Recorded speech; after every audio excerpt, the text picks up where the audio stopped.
आज हम पढ़ेंगे हिस्टोरिकल बैकग्राउंड।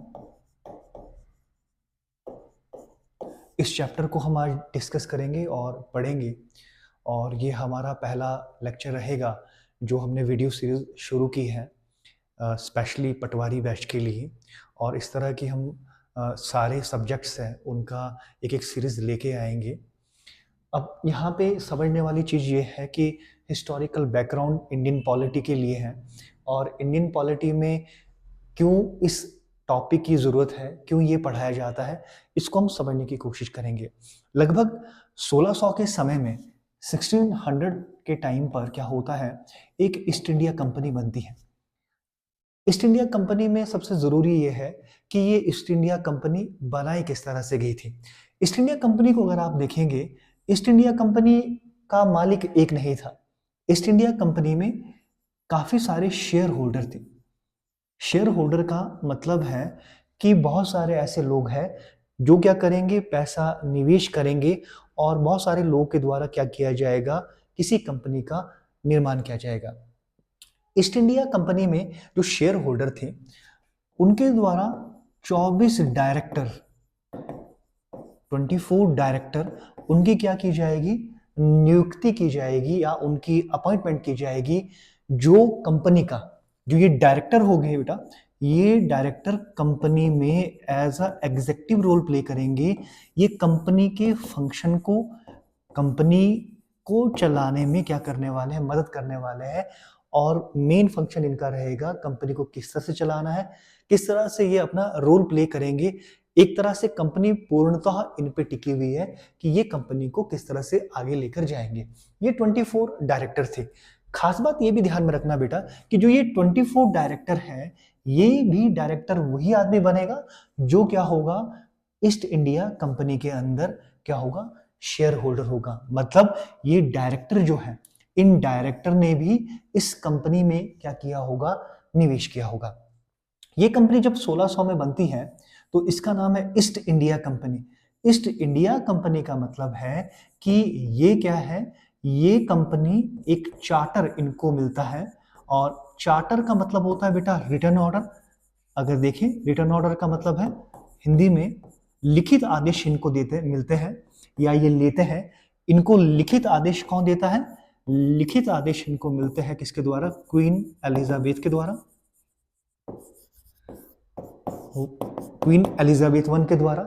और इस लिखित आदेश में क्या होगा, इस लिखित आदेश में ये होगा कि ये कंपनी का जो नाम है ईस्ट इंडिया कंपनी, इंडिया के ईस्ट में, भारत के पूर्व और पूर्वी क्षेत्रों में व्यापार करने का अधिकार किसको मिलता है, लगभग 1600 में ईस्ट इंडिया कंपनी को चार्टर के थ्रू मिल जाता है। अब ये जो कंपनी है मोस्टली क्या करेगी, ईस्ट इंडीज मतलब भारत और भारत के पूर्वी क्षेत्र में ये क्या करेगी, व्यापार का काम करेगी। जनरली ये मसालों के व्यापार के लिए भारत में आई थी। धीरे धीरे कंपनी क्या होती है, भारत के अंदर स्ट्रेंथन होती रहती है। और कंपनी, जो कंपनी का काम होता है जनरली, इसका काम तो क्या था, ट्रेड करना, लेकिन ये भारत के अंदर किस तरह के फंक्शन कर रही थी, पॉलिटिकल फंक्शन भी कर रही थी, साथ में मिलिट्री का भी इनका क्या था, ये फंक्शन कर रही थी। अब खास बात, ज्यादा ये कंपनी जो है ईस्ट इंडिया कंपनी ज्यादा कहां से पॉपुलर होती है और भारत पे अपनी पकड़ कैसे बनाती है। समय 1764 का, 1764 में क्या होता है, 1764 में बक्सर की बैटल होता है, या मतलब बक्सर का युद्ध होता है, जिसे हम बोलेंगे battle of Buxar. Battle of Buxar होता है। अब बैटल ऑफ बक्सर किसके बीच में होता है, बैटल ऑफ बक्सर में तीन लोग जनरली आपने ध्यान में रखना कि आपके पास, अब भारत में उस समय कौन था, मुगल एम्पायर था, मतलब मुगल शासक थे। मुगल शासक में शाह आलम टू, शाह आलम द्वितीय, और बंगाल का नवाब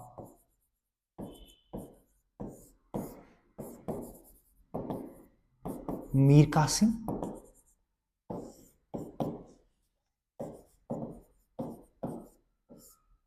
अवध का नवाब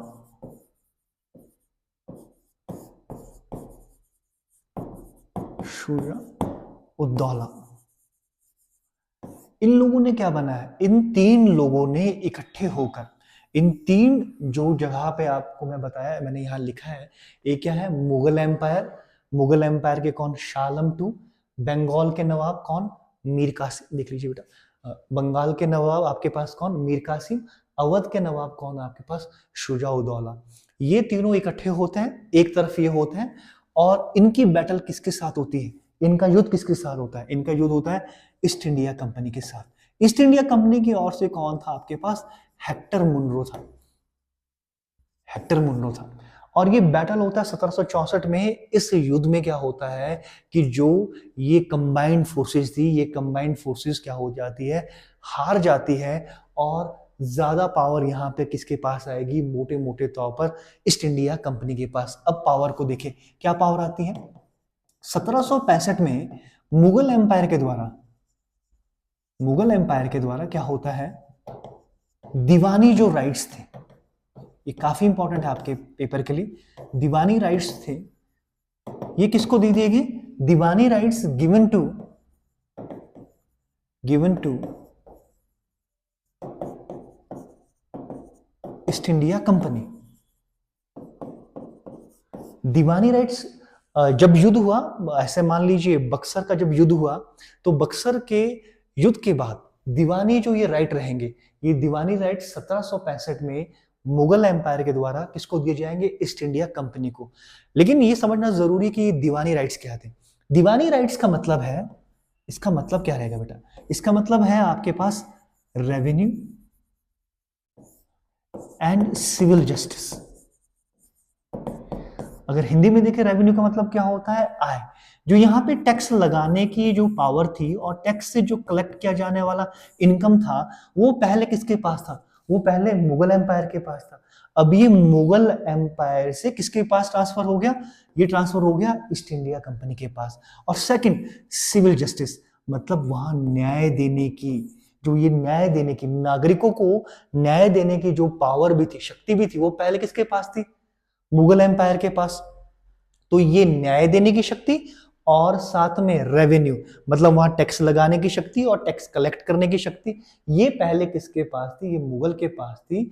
लेकिन समय के साथ और 1765 में ये दीवानी राइट बैटल ऑफ बक्सर के बाद किसको देने पड़े, ये देने पड़े ईस्ट इंडिया कंपनी को। तो जब ईस्ट इंडिया कंपनी को ये राइट्स मिल जाएंगे, दैट मीन कि अब पहली बात तो ये है कि ये वाला एरिया, कि ये दीवानी राइट्स कौन कौन से एरिया पे उनको दिए गए। तो जो ये एरिया था, ये क्षेत्र था, ये कौन सा था बेटा, ये क्षेत्र रहने वाला है आपके पास बंगाल, बिहार और उड़ीसा। इन तीन जगह में, जो तीन जगह है, उसके दीवानी राइट्स किसको मिल जाएगी, ईस्ट इंडिया कंपनी को। ये काफी प्रॉस्परस एरिया, जो काफी ऐसा मान लीजिए काफी रिच एरिया था। रिच का मतलब है कि वहाँ एग्रीकल्चर था, वहाँ पे आपके पास क्रॉप होता था। तो ये सारा एरिया किसके पास जाने वाला है, ईस्ट इंडिया कंपनी के पास। तो ईस्ट इंडिया कंपनी यहाँ पे क्या होगी, मोटे तौर पर स्ट्रेंथन होगी, क्योंकि जब आप किसी प्रॉस्पर एरिया पे क्या करेंगे, कब्जा करेंगे, वहां से रेवेन्यू आएगा, तो अल्टीमेटली ये किस में हेल्प करेगा, ये ईस्ट इंडिया कंपनी की तिजोरियां भरने में मदद करेगा। लेकिन अब यहाँ पर प्रॉब्लम क्या होता है, ये आप लिख लीजिएगा। अब यहाँ प्रॉब्लम होता क्या है बेटा, अब यहाँ प्रॉब्लम ये होता है कि खास तौर पर कंपनी की जो ईस्ट इंडिया कंपनी की कंडीशन है, ईस्ट इंडिया कंपनी की कंडीशन कहीं ना कहीं पुअर हो रही थी। पुअर क्यों था, हो रहा था कंडीशन ईस्ट इंडिया कंपनी का, क्योंकि कंपनी के अंदर करप्शन बहुत ज्यादा था। अब खास बात यह है कि कंपनी के जो एम्प्लॉय थे या कंपनी में काम करने वाले जो भी वहां पे काम करते थे, वो लोग तो क्या थे, वो लोग तो अमीर थे, वो अमीर हो भी रहे थे, रिच हो रहे थे। लेकिन कंपनी क्या हो रही थी, पुअर हो रही थी, गरीब हो रही थी। इसका आइडिया कैसे हमें लगता है, इसका आइडिया हमें इससे लगता है कि कंपनी ने लगभग बीच में जाते हुए एक डिमांड की थी, लगभग 1 मिलियन पाउंड की लोन के लिए अप्लाई किया। जब इंग्लैंड की सरकार को यह पता चला कि ईस्ट इंडिया कंपनी के एम्प्लॉय जो भी वर्कर है वो तो अमीर है, कंपनी क्यों घाटे में जा रही है, कंपनी क्यों लोन के लिए अप्लाई कर रही है, मतलब कंपनी की कंडीशन तो क्या है, पुअर है। और खास बात यह भी थी कि उस समय की इंग्लैंड की जो सरकार थी, वो भी कंपनी को क्या करना चाहती थी, रेगुलेट करना चाहती थी, कंपनी के ऊपर किसी तरह का प्रेशर बनाना चाहती थी, अपने कंट्रोल के अंदर कंपनी को लेकर आना चाहती थी। इसीलिए पहली बार क्या हुआ, अब समझना यहां पे बेटा, कि कंपनी कहाँ की है, एक तरह से इंग्लैंड की है, और वो कहाँ पे व्यापार कर रही है, भारत में व्यापार कर रही है। अब पहली बार इंग्लैंड की सरकार के द्वारा एक कानून बनाया जाएगा जनरली किसको कंट्रोल करने के लिए, ईस्ट इंडिया कंपनी के अफेयर्स को कंट्रोल करने के लिए एक नियम लाया जाएगा, एक कानून लाया जाएगा, जिसे बोला जाता है regulating act 1773।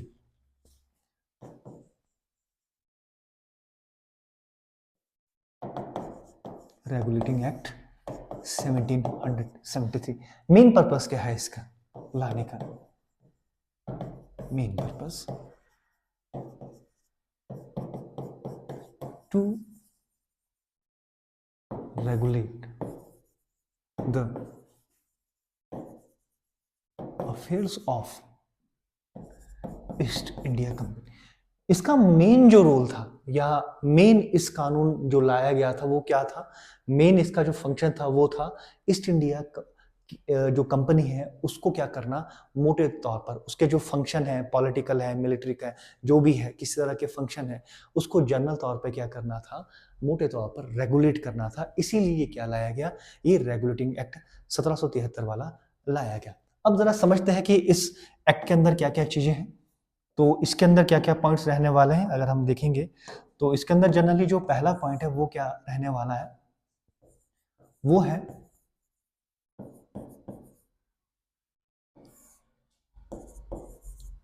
Governor of Bengal is designated as, governor को मैं जी से लिख रहा हूं, governor general of Bengal. Governor जो बंगाल के गवर्नर थे उनकी डेजिग्नेशन को बदल कर क्या कर दिया गया, उनकी डेजिग्नेशन को बदल कर दिया गया गवर्नर जनरल ऑफ बंगाल कर दिया गया। अब ये जो गवर्नर जनरल ऑफ बंगाल थे वो पहले कौन बनेंगे, वो बनेंगे वॉरेन हेस्टिंग्स, वो बनने वाले हैं वॉरेन हेस्टिंग्स। अब इसका मतलब क्या है कि गवर्नर की डेजिग्नेशन को क्यों बदलकर अलग कर दिया गया, क्या ऐसी समस्या थी। अगर आप देखेंगे भारत के मैप को, अगर आप ठीक से समझेंगे, ये बंगाल वाला एरिया है, ये आपके पास क्या है, मोटे तौर पर बॉम्बे वाला एरिया है, ये मद्रास वाला एरिया है। इन एरिया को क्या बोलते थे, प्रेसिडेंसी बोलते थे। ये बंगाल है और ये बॉम्बे को मैं बीएम से लिख रहा हूं, और ये वाला कौन सा है, मद्रास प्रेसिडेंसी है। इन तीनों जगहों पर लगभग 1773 तक आते आते ईस्ट इंडिया कंपनी का कब्जा हो गया था। लगभग इतना तो नहीं था, लेकिन जनरली काफी कंट्रोल ईस्ट इंडिया कंपनी का यहाँ पर इस वाले क्षेत्र में काफी कंट्रोल था। ज्यादा कंट्रोल तो नहीं था, लेकिन कंट्रोल काफी था। तो इस वाले एरिया में यहां पर ईस्ट इंडिया कंपनी का यहां पर भी क्या था, गवर्नर था, यहां पर भी क्या था, गवर्नर था, यहां पर भी क्या था, गवर्नर था। इन तीनों प्रेसिडेंसियों में ईस्ट इंडिया कंपनी के 3 गवर्नर थे, और इन तीनों गवर्नर की हमेशा पावर की टसल रहती थी। तीनों क्या थे, बराबर थे, तो कोई किसी का सुनता नहीं था। इसीलिए यहां पर बंगाल का जो गवर्नर है, उस बंगाल के गवर्नर को क्या बना दिया गया, गवर्नर जनरल ऑफ बंगाल। इसका मतलब है कि अब बंगाल के गवर्नर के सबऑर्डिनेट कौन होने वाले हैं, मद्रास और बॉम्बे के गवर्नर इसके अंदर फंक्शन करने वाले हैं। और ज्यादा पावर किसके दे दी गई, अगर देखा जाए मोटे मोटे तौर पर गवर्नर जनरल ऑफ बंगाल। इसीलिए इसकी डेजिग्नेशन को क्या कर दिया जाता है, बदल कर क्या कर दिया जाएगा, गवर्नर जनरल ऑफ बंगाल कर दिया जाएगा। और खास बात अगर देखें तो इसको क्या बोला जाता है, सेंट्रलाइजेशन भी बोला जाता है। सेंट्रलाइजेशन ऑफ एडमिनिस्ट्रेशन भी इसको ही कहा जाएगा, ऑफ एडमिनिस्ट्रेशन। एडमिनिस्ट्रेशन का मतलब क्या है कि आपके पास यहां पे है कि जो बंगाल का गवर्नर है उसके पास ज्यादा पावर रहने वाली है, किसके कंपैरिजन में, मद्रास और बॉम्बे के कंपैरिजन में। तो ये पावर जनरली एक ही जगह में क्या होगी, कॉन्सेंट्रेट होगी, और कॉन्सेंट्रेट होने के बाद क्या होगा कि ये इसके सबऑर्डिनेट में क्या करने वाले हैं, फंक्शन करने वाले हैं। साथ ही साथ में जो आपका गवर्नर जनरल जो रहने वाले हैं बंगाल के, जो बंगाल के गवर्नर जनरल थे वो आपके पास वॉरेन हेस्टिंग्स थे। इनको साथ में हेल्प प्रोवाइड करने के लिए या इनकी मदद करने के लिए एक एग्जीक्यूटिव काउंसिल का भी क्या किया जाता है, एग्जीक्यूटिव काउंसिल का भी गठन किया जाता है। और एग्जीक्यूटिव काउंसिल क्या करेगी, काम करने में क्या करेगी, मदद करेगी किसके, गवर्नर जनरल ऑफ बंगाल के। तो ये ध्यान में रख लीजिएगा। पॉइंट 2 है, पहला क्या होगा, गवर्नर ऑफ बंगाल को क्या बनाया जाएगा, गवर्नर जनरल ऑफ बंगाल बनाया जाएगा। यहाँ एक और चीज, कई बार ऐसा भी कंफ्यूजन हो जाता है कि ये गवर्नर जनरल ऑफ इंडिया तो नहीं है। नहीं, याद रखिएगा कि इस समय तक जो ईस्ट इंडिया कंपनी, उसने भारत के निचले वाला हिस्सा, लगभग नीचे वाले हिस्से पे वो कंट्रोल था उनका, लेकिन ऊपर वाले हिस्से पे कंट्रोल नहीं था, इसीलिए अभी गवर्नर जनरल ऑफ बंगाल ही मिलेंगे। आने वाले टाइम में गवर्नर जनरल ऑफ आपको क्या मिलेगा, इंडिया में मिलेगा, जब वो ऊपर वाले हिस्से में भी क्या करना शुरू कर लेंगे, अपना कंट्रोल करना शुरू कर लेंगे। अब खास बात एक और यहां पर है कि ये इस एक्ट के अंदर लाया गया। और उसके बाद क्या होता है कि 1774 में सुप्रीम कोर्ट क्या किया जाता है, इसका भी एस्टेब्लिशमेंट किया जाता है। सुप्रीम कोर्ट 1774 में क्या किया जाता है, बनाया जाता है। और मेनली किसके लिए बनाया जाता है, न्याय के लिए बनाया जाता है। 1773 के एक्ट के अंदर है, और बना कब है, ये 1774 में बना है। और अगर आप देखेंगे सुप्रीम कोर्ट जो कलकत्ता में बना, उसके सीजीआई का नाम यहाँ पर काफी इंपॉर्टेंट है, वो बनेंगे आपके पास एलिजा, लिख लीजिएगा बेटा, एलिजा एमपी। ये क्या बनने वाले हैं, एलिजा एमपी क्या बनने वाले हैं, सुप्रीम कोर्ट के चीफ जस्टिस बनने वाले हैं। कौन सा सुप्रीम कोर्ट, जो सुप्रीम कोर्ट आपके पास कलकत्ता के अंदर क्या किया जाता है, बनाया जाता है इस रेगुलेटिंग एक्ट 1773 के अंदर।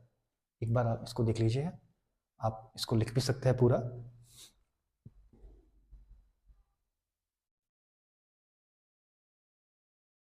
ठीक है जी। अब इसमें अगला जो पॉइंट है, अगला पॉइंट क्या है, इट प्रोहिबिटेड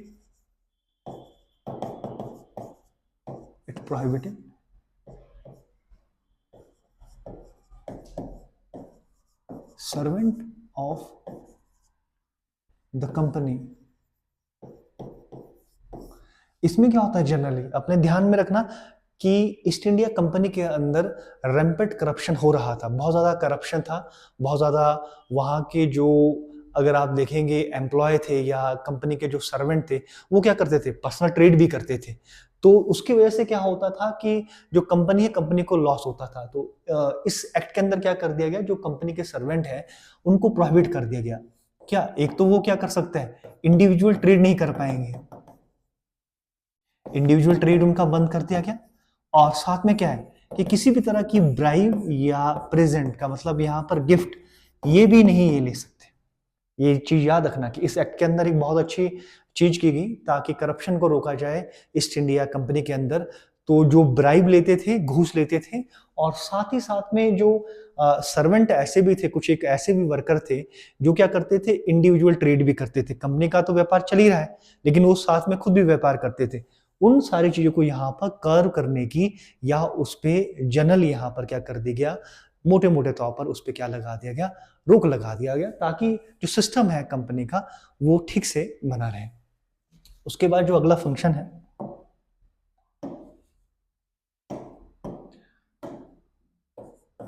अब यहां पर एक और इंपॉर्टेंट चीज है। मैंने आपको बताया था कोर्ट ऑफ डायरेक्टर या डायरेक्टर वो एग्जीक्यूटिव बॉडी थी जो कंपनी के पूरे फंक्शन को क्या करती थी, देखती थी। कंपनी को चलाने में उनका क्या होता था, इंपॉर्टेंट रोल होता था। सारे का सारा जो रोल है, कंपनी किस तरह से काम करेगी, किस तरह से फंक्शन करेगी, वो किसके हाथ में था, वो कोर्ट ऑफ डायरेक्टर के हाथ में था। तो यहां पर क्या किया गया, कोर्ट ऑफ डायरेक्टर को